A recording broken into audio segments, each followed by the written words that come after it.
Hello and welcome, everyone. My name is Victor Hattenberg. I'm the membership director at AMBA and BGA. And with me today, I've got a very interesting guest, Mr. Philip Atkinson, who is a leadership team expert and organizational coach, and shares his wisdom of his two great passions together in one volume. As a beekeeper, Philip lives in France and loves to spend the summer tending to and observing precious bees and spending the winter learning, reading, and writing about them. Throughout the year, Philip supports leadership teams and leaders to grow and develop. And he's the founder of HiveLogic.com Coaching and Communications. The company's run like a collaborative beehive, and they support senior leaders and teams at multinational organizations to perform at their best with coaching, training, and facilitation. So, Philip, thank you so much for coming on board today at our podcast. Thank you, Victor. It's good to be here. So, Philip, I was thinking we start a little bit of why a beehive? Why are you thinking that there's lessons to be learned from a beehive? And explain a little bit to our audience who are all, MBA students or have recently graduated with an MBA and are looking to go into leadership positions.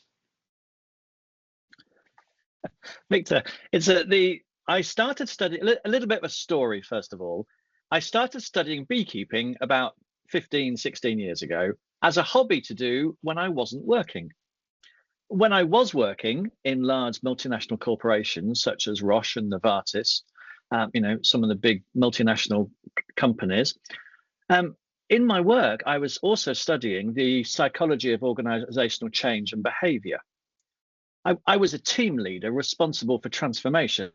I was never in HR or learning and development, but I was a leader that needed to make things happen. And the beekeeping and the work study were meant to be two separate things to kind of keep my work-life balance, two separate entities. And then one day I'm sitting outside a big office building on a hot summer's day, and there's lots of people coming in and going out of a small front door, and they're carrying briefcases of ideas, or they're talking to each other, or there's a noise, there's a buzz.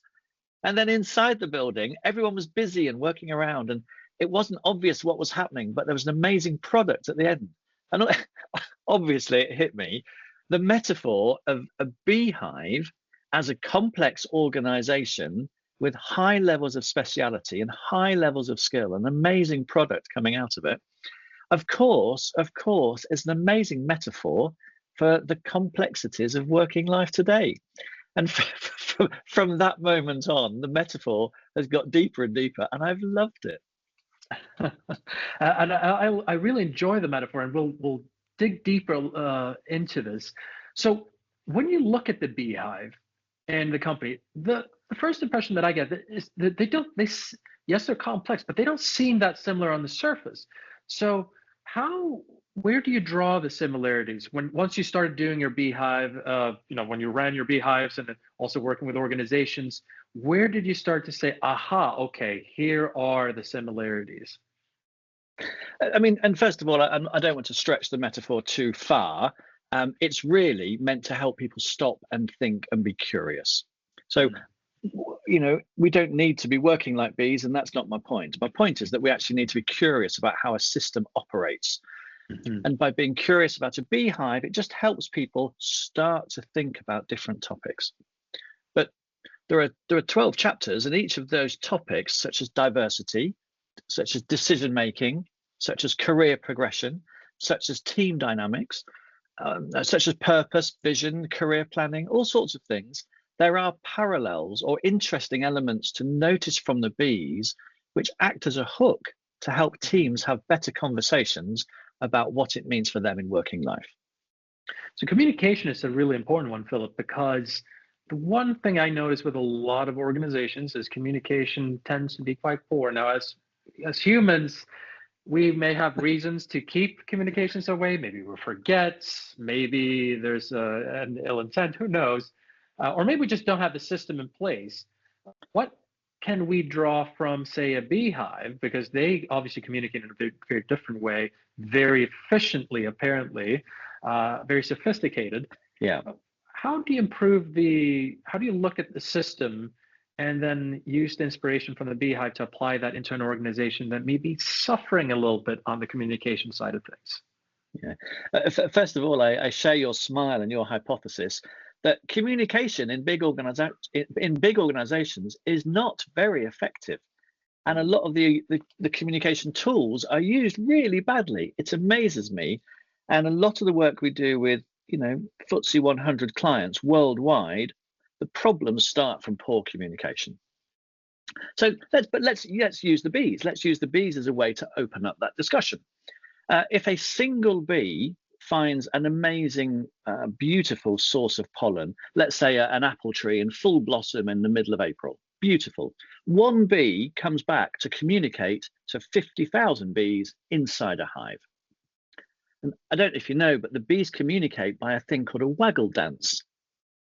And it's a physical dance, and they dance in a figure of 8, and the angle of the center line points to the angle relative to the sun where the direction is, and then the veracity or the vigor of their communication tells the bees how far and how good the source of pollen is.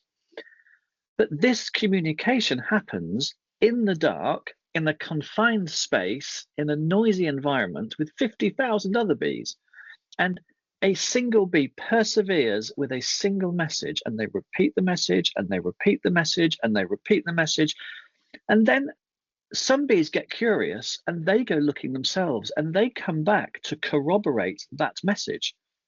And then you get 10 bees, and then you get 100 bees, and then you get more bees communicating the same single message in the dark in a noisy hive to 50,000 individuals. And the whole message it lands effectively. And 50,000 bees, then every single bee will go to one source of pollen, say it's a huge apple tree, and the entire colony will effectively receive the message and change their behaviour, which is what communication is about, and they will all go to the same apple tree and pollinate a whole tree in an afternoon. Now, the lesson there, if we take that back into organisations, complex messages need distilling down to their very simple essence, and they need to be repeated consistently and with energy and passion. And then there's loads of studies, of course, that it's not just the what we say, it's not just the words we use, it's not just the email, it's how you deliver the message. And there's countless studies, of course, we remember 10% of what we read, we remember 70% of what we feel and experience. So we really help clients to think harder about the emotions, about the passion, about the context, about the reasoning, and let's take communication apart and rebuild it to being fit for purpose in this hybrid world. Absolutely. And one of the things also that seems to accomplish from the bee perspective is you get a lot of buy-in. You confirm a story. Whereas I think a lot of organizations, there's a lot of top-down ordering almost around, and you don't necessarily get the buy-in. And I mean, what would you say? Let's say you're now graduating with an MBA. Maybe you're already in a senior position. You're advancing towards a senior position as a result of the MBA. What can that person do to effectively communicate now to their teams, to the rest of the organization? Because it in theory it seems quite easy. Then in practice, when you're about to do it, you're like, goodness me, how am I going to pull this off?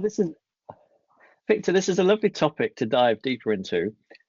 I think the old framework of a top-down hierarchy is no longer fit for purpose. Actually, that's not just about communication, that's about design and approval and about innovation and decision making. And that's a regular theme all the way through the different elements of the book. But from a communication perspective, a bit like the bees, we actually need to find ambassadors or change agents that will take a message and spread it. It's just having a single source of one person sending one email or one town hall speech or one annual general meeting and hoping it will trickle down through an organization almost by gravity just doesn't work. You actually need to consciously be aware of, I'm going to use another metaphor. Where are the positive antibodies to the communication? Where are the negative antibodies? And who do you need to influence? And we do some very sophisticated work with our clients called network analysis, where we actually understand who are the nodes of the people who have the biggest impact on the organization. And it's very rarely the same people that are in the organization structure that you would expect. Interesting.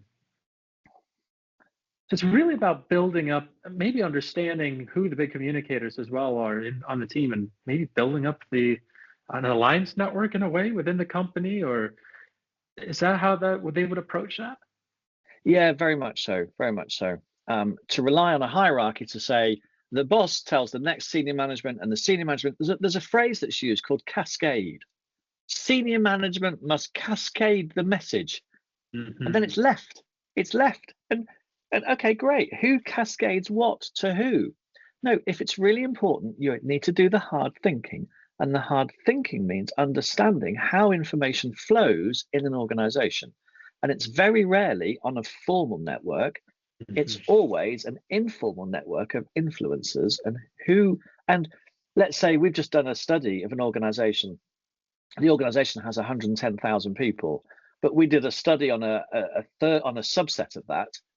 And we worked out there was 12 people that we needed to get on board to affect the majority of the people in the organization. Fascinating. And a good leader should know who those 12 people are. It's understanding the system. It's understanding the whole organic dynamics of an organization. And a leader needs to actually, whether it's virtual or online, or it doesn't matter, but figuratively, they need to be walking the floor to understand who are the people that are influencing in a good way and a bad way. It's fascinating, and I think it requires a lot more thought and conscious development of how information flows, and that's, communication is a huge barrier to change, and we need to work with it and work with the system to be effective. But you brought up a really important point, Philip, and that is that if you're going to be an effective leader, you have to understand who your influencers are, and you have to be on the floor. And I think one of the mistakes perhaps a lot of leaders do is they are not connected to the rest of the organization. Going back to the beehive, it seems everyone has to be, really, really well connected.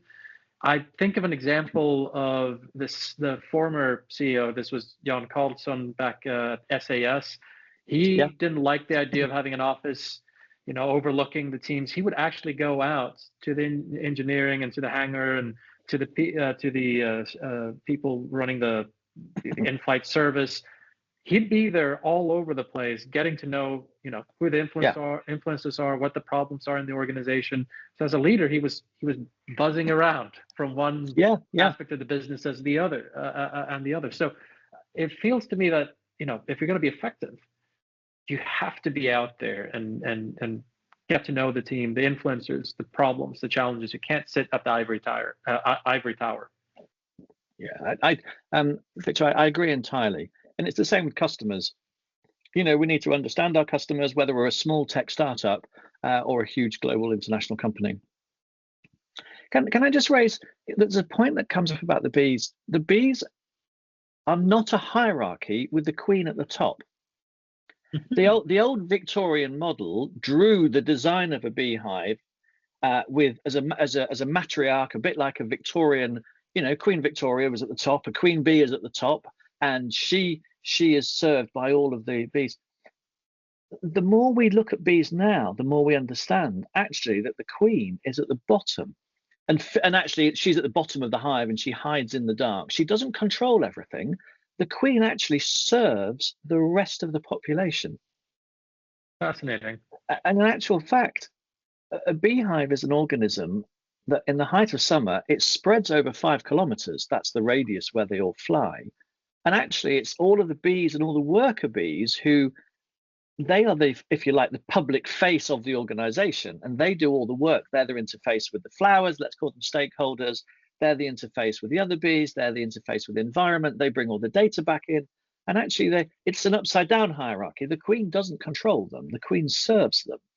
And I think that's a really interesting, provocative thought about organizations today and the role of senior leaders. Yeah, especially if you look at, say, politicians too. If you work in a public organization, you would think the Yes. politicians are serving, of course, the constituents, but it's rarely that way, as we discover. So, and maybe companies, the so-called leaders on the top, should rethink what the position is, because we tend to we're brought up with the idea that you're a leader, you decide, you get your Yeah. will across, and you're being paid the big money to do all that. But as you're saying, it seemed to suggest it doesn't seem to be like the best approach for organizations to operate this way. This is a super interesting topic, because big organizations developed as hierarchies of command and control in the shape of a pyramid, with a Mhm. one boss at the top, and pyramids are big and they're stable. And back from the beginning of the Industrial Revolution, these big organizations were created to control complexity. Now, my hypothesis and the team at Hive Logic and the work we do is saying we can't control complexity. We need to work with the organic nature of complexity. And we actually need to redesign our organizations to not control complexity, but to collaborate with all external sources. Mhm. And how can one person at the top, how can they know better than everybody else? And the whole remuneration and salary, yes, people, you do need a vision and a mission and a shining light, and you need an ambassador, absolutely, yes. But let's not pretend that all the people below, I'm going to use the word below them in a hierarchy, are of decreasing importance. Mhm. And let's hire the best people and create the right environment for them to be brilliant. Yeah. And an old hierarchical model of command and control doesn't assume that. Now, and would you say there are any organizations that you've worked with in the past, or that you know of at the moment, who are trying this a little bit at the moment, or trying to break the traditional mold of how an organization is organized? Yeah, there are lots of organizations trying, and it's a big ask. We are Mhm. fighting with big organizations against 125 years of history and momentum. And I'm looking at the view of London behind you. A lot of the structures actually and status reinforce these old patterns. There are three companies doing some great work at the moment. One is Roche Pharmaceuticals, headquartered in Switzerland. They're working really hard to redesign their business to cut out the bureaucracy that no longer serves them. Hmm. And there's an acknowledgement that their job is to find cancer treatments for patients, but a lot of the bureaucracy is administering things that actually don't serve that single purpose of finding cancer drugs. And they're doing a lot of work to re-engineer how they work. Another company is Bayer. Bayer is being led by the new chief executive, Bill Anderson, and they are having a whole new model of empowered decision making, focusing on the customer. And again, they're just trying to cut out old patterns of behavior, old bureaucracies, old beliefs that no longer serve the current working environment. Mhm. There's a very specialized example in Holland called Buurtzorg, and they are identified in the work of Frederick Laloux and a book called Reinventing Organizations. They are role models, an organization, and their job is there's a nursing organization, and their job is to serve patients in the community. Mhm. And they realized the people who have the experience, the people who have the expertise, the people who require the decision making are the nursing staff on the ground. And let's engineer the business upwards from what that group of people need instead of from a head office downwards. And they're doing some amazing work, and it's being revolutionary. So there are examples. We're working very hard to help find other examples of success.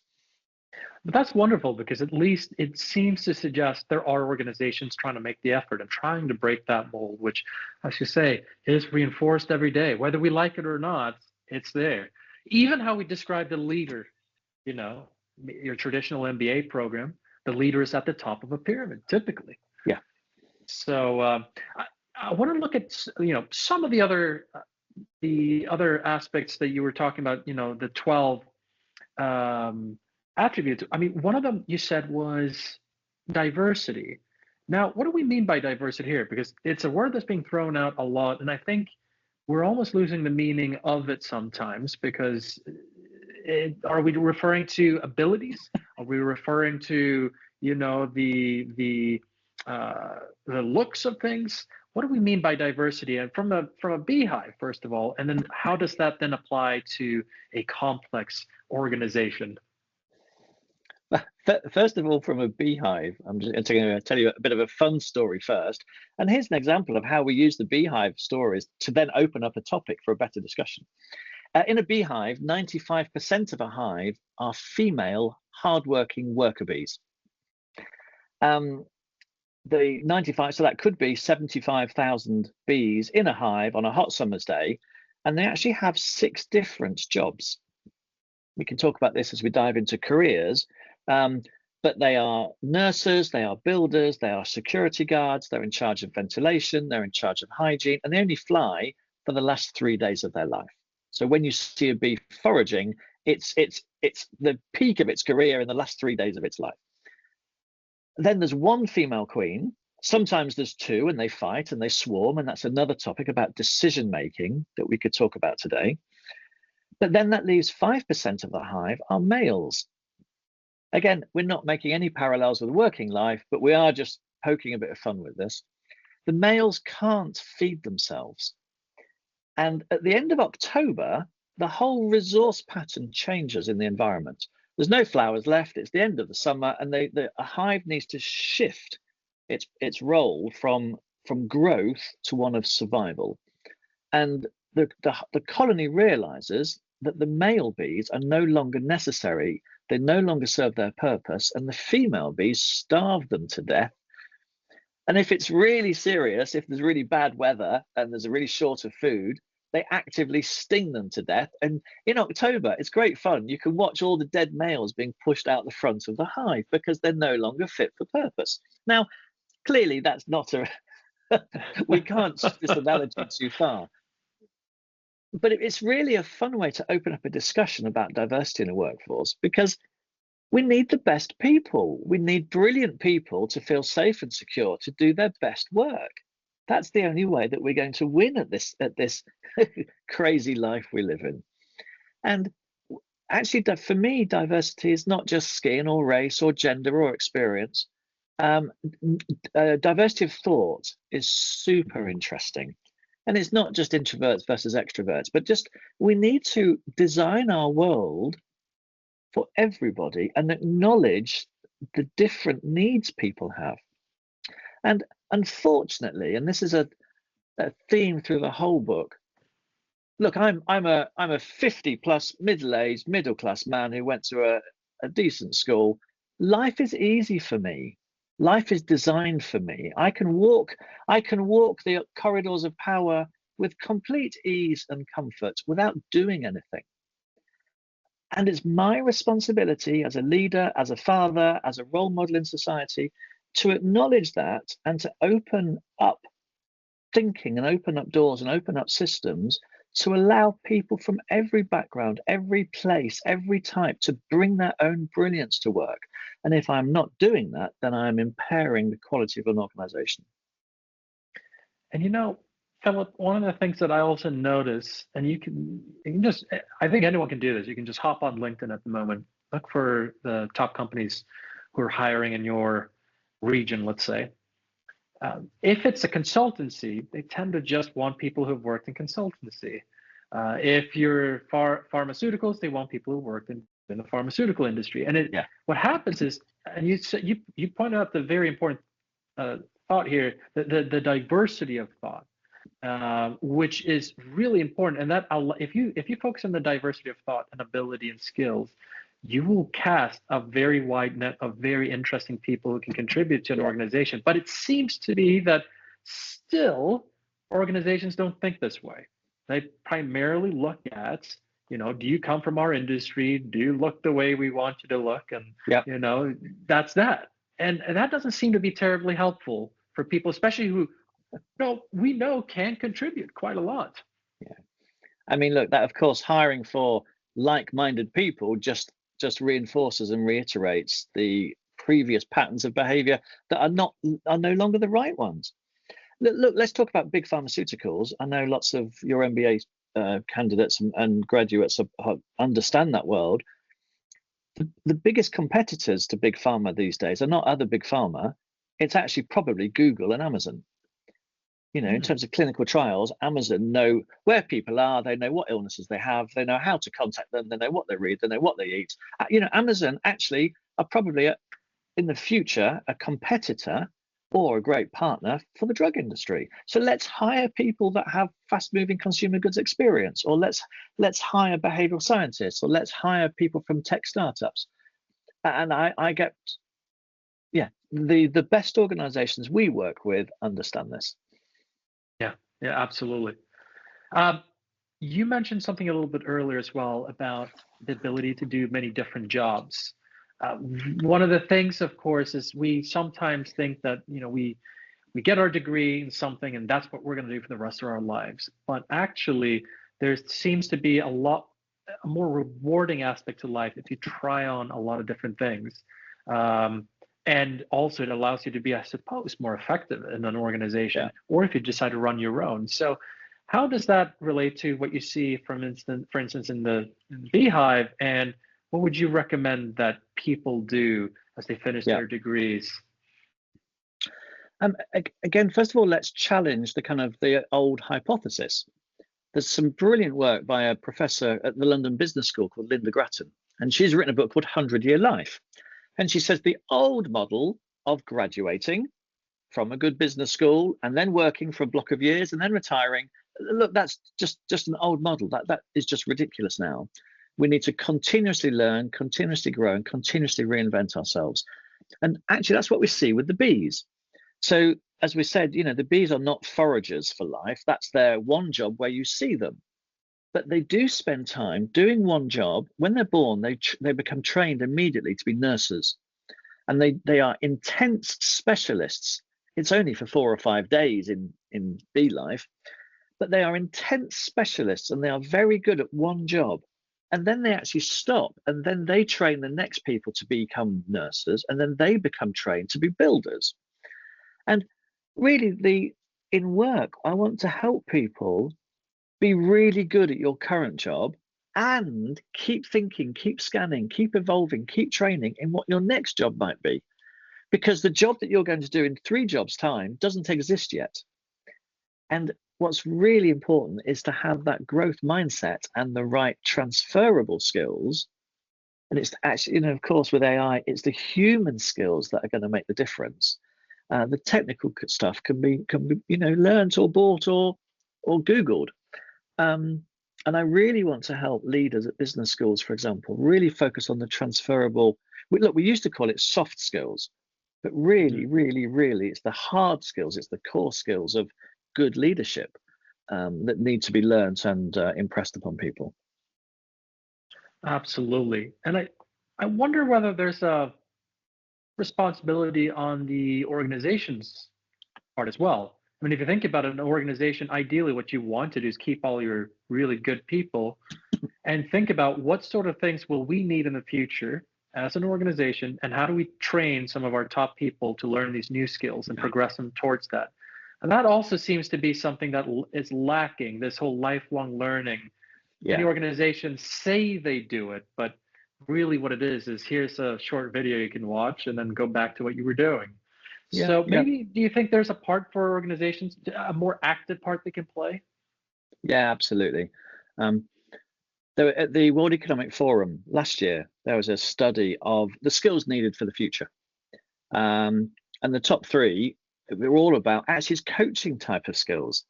It's actually about asking more insightful questions. It's actually listening better, listening to what's not being said, listening to what customers are thinking before they've said it, listening to the whole system. And then the third skill is this one of open curiosity. And those skills require vulnerability and they require an intelligence and a maturity. And that's not what we've been teaching in organizations. In organizations, we've actually been teaching the opposite, where we expect the leader to know the best and to be told what to do. Well, that's no longer fit for purpose. Yeah. No, absolutely. I wonder how many organizations will start rethinking this, but it's good to hear that from your earlier examples, some are actually trying. So we'll see how that goes in the future. I want to touch upon another point that you mentioned, which is about the career ladder. Um, just very quickly, many of our MBAs, some of them are doing executive MBAs, so they've already advanced, so to speak, Yep. in their careers. Now they're in a senior leadership position. Now they're looking for that next stage. And everything is about what's next. I want a higher position. You were a VP last year. Now you're going for the president position. You're going for that CEO role, managing director. It's all this, towards the top, the higher salary, more responsibility. But that's also comes with a lot of stress. And we've done our own research that looks at that this sort of Yep. sort of goal making looks makes you look only towards the future, not towards the present, Yeah. Yep. and you never find the satisfaction. So, can you go into a little bit more detail with how you see that in the research that you've done, the coaching that you've done, and Yeah. how you relate that back to the beehive? We we we run a lot of workshops on this topic, and every time it amazes me. What you described, first of all, was a very linear progression. Career, responsibility, more status, more responsibility, more money, a bigger Hmm. bonus, more responsibility, and then what? And then what? And we work with Yeah, so many senior leaders who actually, of course, all the data says that money is not the motivator above a certain Maslow factor. Money is not the motivator. It's actually about responsibility and acknowledgement and actually a contribution to the world. So so let's, as individuals, let's re-engineer our not just our career, but our life. And actually let's stop and let's pause and let's think and let's work out what it is that's important to us. And it might be at different phases. We do acknowledge there are probably three major life phases. And at about the age of 40, 45, people have the chance to move into a third phase, which is actually acknowledging where it is they want to make their contribution and want to be known for. And it might not be your boss's job or your boss's boss's job. Actually, and then we get a huge amount of frustration at this point, and we get burnout. We see burnout, we see anxiety, we see competition. The old hierarchical model, by its very nature, means there's not enough room at the top for many people at all. So what about the majority, therefore, that don't fit at that point? And can you keep climbing upwards? And again, there's some great work by a chap called Christensen, all about my life's purpose and value. And we do work about this, and we help people say, actually, where do I really want to use all of my beautiful skills to make an impact on the world that is rewarding for me? In my case, I chose to leave a good career with big organizations to set up my own company. And I found it hugely rewarding. And I teach and I coach and I come on podcasts and I write a book. I'm having a marvelous time. But it was a very conscious designing this third phase of my career. And I think the problem is that with the old view of a hierarchy, people assume that status has to go up. hmm And actually, I'd like to invite people to think about status moving in lateral matrix ways. There are hugely valuable things in terms of supporting startups, in being angel investors, in teaching and learning, in mentoring, in working with schools. Wow, all some hugely valuable consulting work. Need to be inside the big companies that everyone had always been courting. And I like that, and it does seem to relate to the beehive where you said, the one generation trains the other. Yeah, We have this mindset that we work our way up, we make the money, and then we retire, and hopefully have a nice house, and now that's very nice. We made it, but the whole teaching, the next generation seems to be left out. yeah, I don't know if whether it's on purpose or we just don't really think about it, but it seems to me that that's where maybe the real purpose comes once you've come to a certain point in your career and you go, I want to teach the next generation to do this, or yeah, or even teach failures where things went wrong and where you could yeah, do things yeah, better and so forth. And And I found that people who do that seem to find a lot more enjoyment in that, such as yourself, Yeah, than people who are just always chasing that next big position and that bigger paycheck. yeah. But it's but when you're on that path, it's really difficult to see kind of either side of it. You know, you're in a competitive set, you're part of an annual talent management process, you're part of succession planning. It's actually really difficult to stop and pause and think. And that's what we do at an organizational and an individual leader level. But you don't do also mention this, because don't be as busy as a bee is one of the things you say. How do you slow down and create the time to think? I feel like today we're bombarded always with, you've got to do the next thing. It's either social media, it's Yeah. work emails, it's the next big conference or workshop you're going to, then it's work itself. We don't slow down. The pandemic seemed to have been kind of a time where a lot of people had the time to sit down and just think about the careers. And that's why we saw a lot of changes, I suppose, in what direction people wanted to go. But now we're back again to where we were pre-pandemic. So how do you take that time to think Um, really and slow down? Today is the fifth anniversary of the pandemic being declared. And I was reflecting while walking the dog without my phone this morning that, how much we haven't learned since those early days of change. Mhm.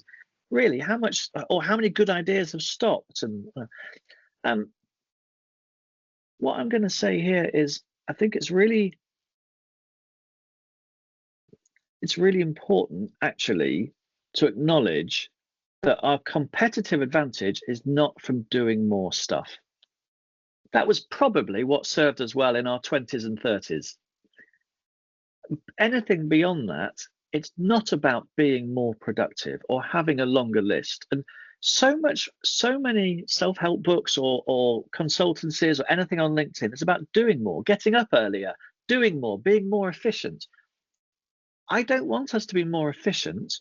I want us to think about the bigger problems, because that's where the competitive advantage lies. But we're not trained to think about the bigger problems. It takes a good coach or a good peer or peer group support, or unfortunately, people have an away day to go and think, and then they go back to the office again because they're too busy.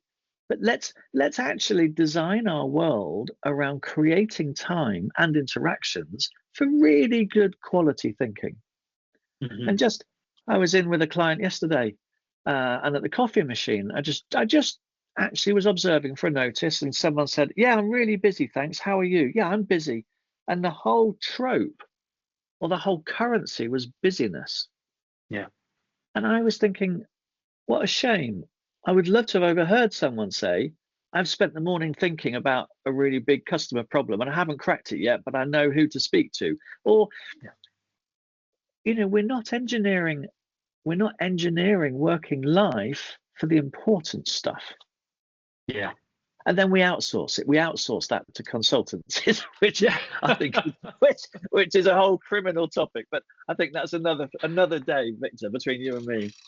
Well, Philip, I think that the interesting thing here, because a lot of the MBAs who are listening here today, and the graduates, they will have an opportunity to influence many of these sort of things in the organizations they work in. And so maybe giving people that time to sit and reflect. I think Amazon did something like this where before a meeting, Yeah, uh, everyone would get a memo of what the meeting was about, and then everyone would sit down at the meeting and they would take the 10 minutes to read the entire thing. yeah. Amazon do. I do want to credit them with doing some amazing things. Um, for me, that's a great discipline. But what's more important is someone has taken the time to write the document first. Yeah, true. So to write a short précis is a skill, and it takes a long time. And that's a good thing to do. People should think and write and reflect and distill. That's a part of the process. And then allowing everyone to read it in silence is great. I think it's a good start.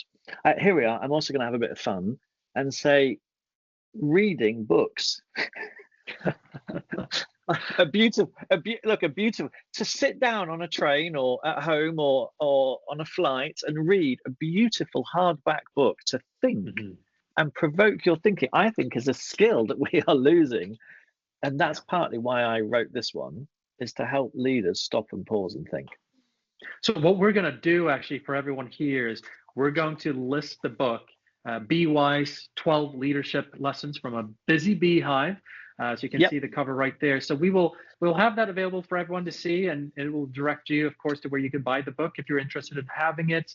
Um, we couldn't cover all 12 lessons today, but I hope everyone will have the opportunity to go over that in more detail in the book itself. If there's one last thing before we end today, Philip, there's one last thing you would recommend, piece of advice or something for all the MBAs now in their studies or have just recently graduated, what would that be? What would you ask them to consider? Thank you, Victor. Um, the common thread. So the book deals with 12 different chapters, but the common thread actually through all of them is let's stop and pause and think more. Because a lot of our old decision making models, or a lot of our old career progression frameworks, or a lot of our attitudes are old models that are no longer fit for purpose today. And actually, I'd like everybody to slow down and think a little bit harder before doing the next step. Yeah, That's my mantra to the world, and that's the theme of the book. wonderful, Philip. Well, thank you so much for joining us today on today's podcast. And for everyone listening, keep your eyes open. We'll have another podcast next week for you to follow up on. And if you have any questions, just do let us know, and we'll be happy to help out. Until next time, and thank you again, Philip. Thank you very much.